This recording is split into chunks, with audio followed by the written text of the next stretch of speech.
Okay, I'm back, and I'm going to try to explain how I did the macro photography because a couple of people are asking about it, but it's not something I can really video. So what you see here is about I don't know, I think 300 test pours. There are a lot of them. There's like hundreds. So don't think making these pictures is easy because you have to put a lot of time in it. And you have to have a little setup. It doesn't have to be professional because I don't have a professional setup either. All I have is like these 3 daylight lamps, if you can see them. 3 of these. And then I put them, I shine them on a really easy little thing like a pot, like that. I have that pot. Then I put a flat surface on the pot, and here you see my camera covered in paint. You see, it gets real messy because I take the pictures when the paint is still wet. So what I do is I put a little level thing on there, and then I make sure that it is totally level because that's the most important thing if you're doing macros. So after I've made sure it's level, then I put the level on the camera, whoops, up here, and make sure my camera is level. So then we have a level camera and a level support. That's very important. Don't skip this bit. Then what you need is one of those remotes. This is mine. And if you look on eBay, they are like $3 or $4. So that's why I don't bother, you know, when it gets all full of paint. I've had this one for a couple of years. Every once in a while I'll scrub it down and it still works.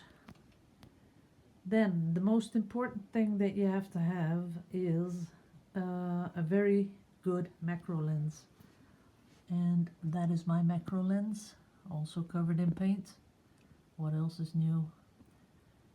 And it's a Pentax 50 millimeters, and it works. You can use a 80 or 105, 100 I think they have, but you have to have a dedicated macro lens. Then what I do is I mix up a lot of colors, the colors that I want to use, and then I put it on Yupo paper. And you'll have to just Google it, the Yupo. I'll put it in this video. So I'll take these frames and put it. I'll try an overlay to put on the video. So Yupo paper, and my paper is 238 grams because you have them in a couple of thicknesses, but I use the 238. And I'll show you. This is Yupo. Big stack of Yupo, this A4 size. And then I have my Yupo over here, that is A5 size. And this is where I mix all my paints. You can see all the paints over here. So once I've mixed those paints, I put them on the, I do a little mini pour on the Yupo. And when you do the Yupo, you can even torch it, because Yupo is a really fine material to do a pour on. It doesn't warp, and it doesn't get wet, and it doesn't tear, doesn't get soggy. It's just an ideal substrate to put a little pour on. So when the pour's done, like say this was the pour, I put it under the camera, and I go find the most interesting bits that I find interesting, and I just take a picture.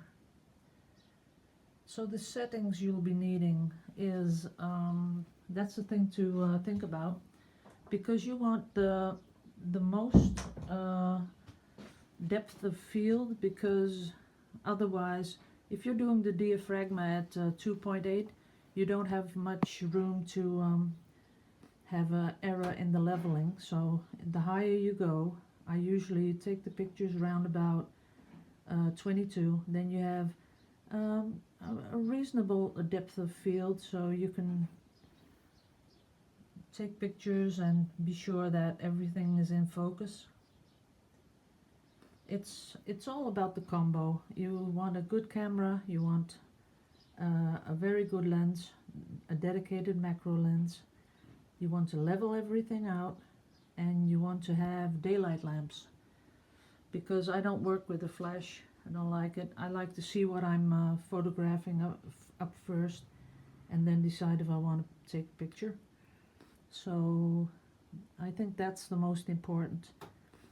After I do that, after I take those pictures, then I'll show you another. Just lay it under here like that. Then zoom in or zoom out, it doesn't matter. You just decide what you like and you take the pictures. Then when I've taken the pictures, I put them in Photoshop, and that's when I really decide if I like them, yes or no. And most of the time I do have to correct the levels because of the daylight lamps, but you just know what color hue to choose because you've been making these pictures and you've seen it in real life. So I wouldn't be doing a lot of pictures all at once. I just mix up a little bit of paint that I like, and then just do that, because then the color of the paint is pretty much in your memory, and you have no troubles with adjusting the images in Photoshop. So when I've done that, you can make them bigger by changing the DPI in Photoshop. But the good thing to do, if you really are serious about this type of photography, you should be shooting raw. So don't shoot in JPEG, or you can do both, JPEG and RAW. But if you do the RAW, there is more detail in a RAW file than in a JPEG file. And if you get the RAW, you can always adjust it and put it back to JPEG and still get crispier pictures than just JPEG by itself. So that's about it. I think there's a lot of experimenting going on with this. You won't always get it right, and sometimes you make something on the Yupo and you think, wow, that's amazing, and then just putting it under the camera and you think, well, it's not that cool at all. Let me see if I can get you this one up close. See, there's a lot of stuff going on, and what usually will happen is that when I take a picture, it's about, think about 1 square inch. That's about the picture. See, there are a lot of things going on in these little test bores. And I could show you them all, but I think you're getting the picture. And these are all torched. I used the torch on it. That one I was going to make into a pendant. Yeah, it's pretty. Got one over here, very dramatic. But like I said, you'd only take a picture of about 1 square inch. Maybe sometimes a little bigger, depends on the type of pour you were doing. And I think experimenting with colors is nice. You want to what you're hearing in the background is my neighbor doing something with the roof. I don't know. Let's see if I have some more. You know, just experiment. It's a lot of fun, and you're not wasting that much paint or Yupo paper. I did when I was running low on Yupo paper. I would make pictures and just wash off the acrylic paint, because as long as it's wet, you can just clean it right off the Yupo and use the Yupo again.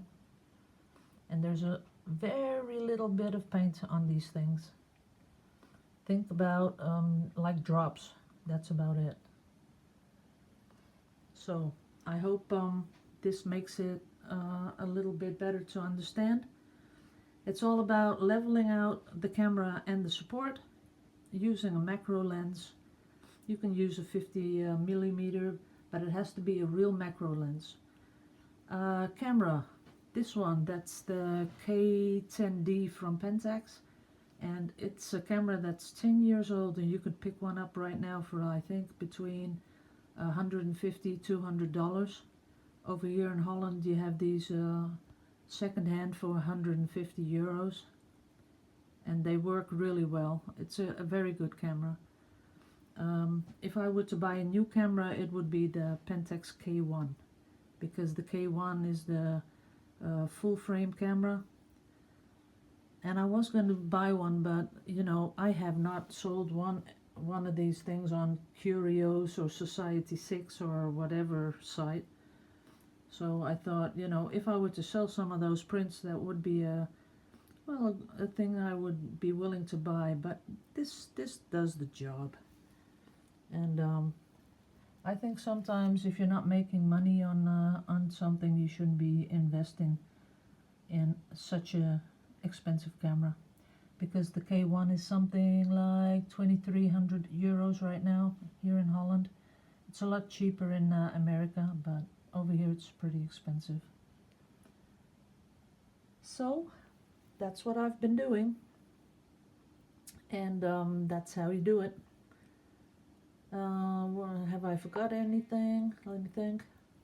Well, yeah, just be sure that you got the depth of field up high, so that you have a little wiggle room for if the support and the camera is not totally 100% level. The higher you go, the better your depth of field is, and that's the way to do it. So thanks for watching this video, and I hope everyone that tries to do this stuff, the macro photography, I hope you have good luck and make beautiful pictures. Thanks again for watching. Bye bye.